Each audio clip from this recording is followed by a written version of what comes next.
7वीं कक्षा के छात्रों का हिंदी कक्षा में हार्दिक स्वागत है। आज मैं पलाश पुस्तक का दूसरा पाठ नंगे पैर से परिचित कराना चाहूंगी। यह कहानी है। मैं आपको बता दूं कि कहानी और कविता के पढ़ने का ढंग अलग अलग होता है। कविता अलग ढंग से पढ़ी जाती है और कहानी अलग ढंग से। कविता में सस्वर वाचन किया जाता है, इसमें आरोह अवरोह का ध्यान रखा जाता है।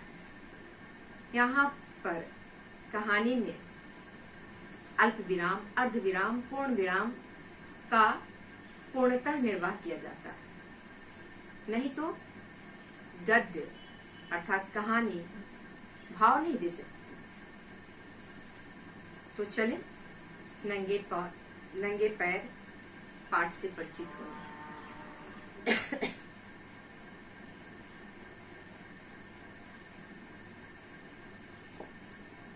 दोपहर का समय था। बेबी अपने पलंग पर बैठी खिड़की से बाहर देख रही थी।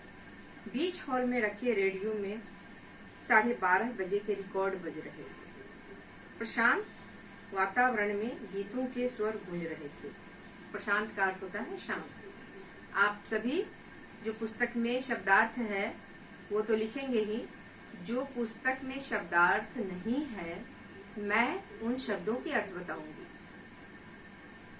सामने का बंद फाटक खोलकर पोस्टमैन भीतर आया। अहाते की बजरी पर उसकी पदचाप सुनाई दी। पदचाप अर्थात पैर की ध्वनि। आहट। बेबी को खिड़की से पोर्च दिखलाई नहीं देता था। पोस्टमैन की आवाज उसके कानों में आई, पर फर्श पर डाक के पड़ने की आवाज सुनाई नहीं दी। बेबी पीछे मुड़ी, संभलकर पलंग से उतरी और बैसाखियों के सहारे अपने लंगड़े पैरों से कदम कदम दरवाजे तक आई।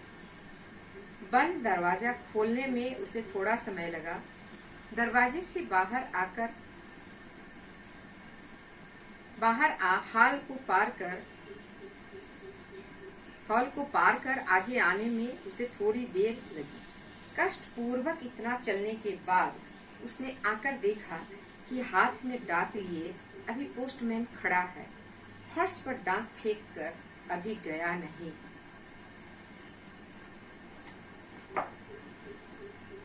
किसी भी परिस्थिति में, चाहे हमारा शरीर स्वस्थ हो, हम सकलांग हो अथवा दिव्यांग हो, यदि हम ठान ले कि किसी का उपकार करना है, अपना लक्ष्य बना ले किसी के उपकार करने का, तो अवश्य हम उस लक्ष्य में सफल होंगे। वास्तव में शरीर की दुर्बलता नहीं होती है, मानसिक दुर्बलता होती है, और ना ही किसी की सहायता करने के लिए कोई उम्र होती है। आप सभी अपने विद्यालय में प्रार्थना करते हैं ना? सभी बच्चे करते हैं प्रार्थना। वह शक्ति हमें दो दया निधे, कर्तव्य मार्ग पर डट जावे, पर सेवा पर उपकार में हम निज जीवन सफल बना जावे। ये मात्र सिर्फ शब्दों का उच्चारण मात्र नहीं होना चाहिए, उसको जीवन में रूपायित करना चाहिए, आचरण में ढालना चाहिए। वह शक्ति हमें दो, ईश्वर ने शक्ति दी है, कर्तव्य मार्ग पर बढ़ जावे। कर्तव्य मार्ग पर बढ़िए, डटे रहिए। उस प्रकार की शक्ति ईश्वर ने दी है। आप अपना समय, आप अपनी इच्छा शक्ति परोपकार में लगाएं। आपकी इच्छा शक्ति यदि सबल है तो निश्चित रूप से लक्ष्य मिलने में कोई दिक्कत नहीं होती। इस पाठ में हम देखते हैं बेबी दिव्यांग बाला है और उस दिव्यांग बाला ने किस प्रकार अपनी दिव्यांगता को न ध्यान देते हुए उस पोस्टमैन के संबंध में उसने सोचा और उसके लिए कैसे उसने जूते बनवाए। उसकी रोम रोम से मानवता टपक रही थी। यहाँ आपको मैं बता दूं, ऊपर लिखा हुआ है, प्रस्तुत कहानी में समान परिस्थितियों वाले लोगों के हृदय में परस्पर संवेदनशीलता का मार्मिक चित्र उभारा गया है।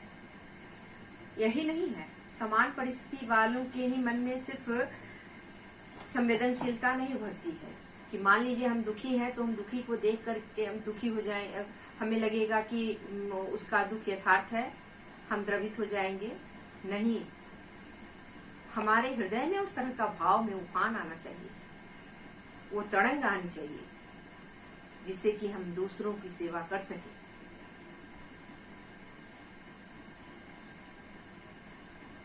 सीढ़ियों के ऊपर खड़ी होकर उसने हाथ बढ़ाया और उसके ध्यान में आया कि आज पोस्टमैन दूसरा ही है। सदा का वह दाढ़ी वाला पोस्टमैन नहीं है, कोमल बच्चों के से चेहरे वाला यह नया पोस्टमैन है। मैं फिर से बता रही हूँ, शारीरिक विकलांगता विकलांगता नहीं होती है, मानसिक विकलांगता वस्तुतः विकलांगता होती है। यदि आप मन से कमजोर हैं तो आप आगे नहीं बढ़ पाएंगे। अपनी मदद तो क्या, अपनी मदद के लिए भी आप आश्रित रहेंगे और दूसरों की मदद तो बहुत दूर की बात होगी। इसलिए मन, आप जानते हैं ना, मन के हारे हार है, मन के जीते जीत।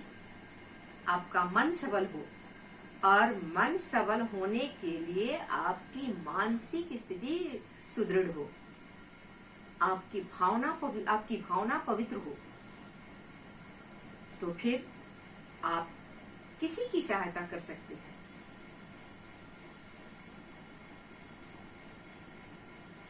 बेबी के पैरों की ओर दृष्टि आते ही पोस्टमैन को एक छोटा सा धक्का लगा।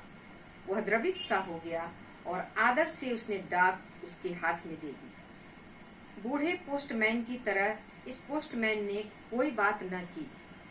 माँ के हाथ में डाक देकर बेबी पीछे की ओर मुड़ी और बड़ी कुर्सी पर बैठकर बोली, माँ, आज का पोस्टमैन नया था। समयाभाव है, परंतु मैं आपको बता दूं कि अष्टावक्र 8 अंग से टेढ़े थे, लेकिन अष्टावक्र ने कैदी पिता जो महाराज जनक की सभा में पराजित हो गए थे, इसलिए उन्हें कैद खाने में डाल दिया था, और शारीरिक विकलांग होते हुए भी मानसिक विकलांग नहीं थे। उन्होंने शास्त्रार्थ में उन राजा जनक के दरबारी पंडितों को पराजित कर, राजा जनक को पराजित कर अपने पिता को कैद खाने से छुड़ाया।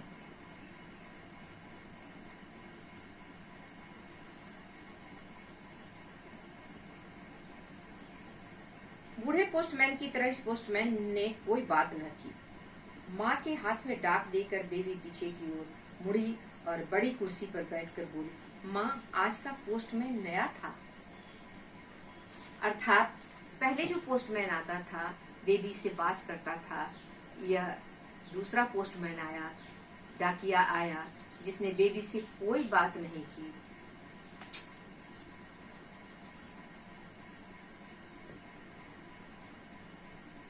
अरे इसमें आश्चर्य की कौन सी बात है, बदल गया होगा। बेबी की माँ ने बाल मित्र का अंक बेबी के आंचल में रखा, रेडियो बंद किया और वह अपने कमरे में चली गई। बाल मित्र का अंक यानी पत्रिका। दोपहर में बेबी को सदैव एकांत सा लगता, किसके साथ बात करे, किसके साथ हंसे, यह प्रश्न सदा ही बना रहता। भाषा क्या है? भावों को आदान प्रदान करने का माध्यम है। जब तक किसी से कोई बात नहीं करता है, अपनी भावना से परिचित नहीं करता है, तब तक उसके मन में विभिन्न प्रकार की भावनाएं दबी रहती हैं। धन्यवाद। शेष अगली कक्षा में।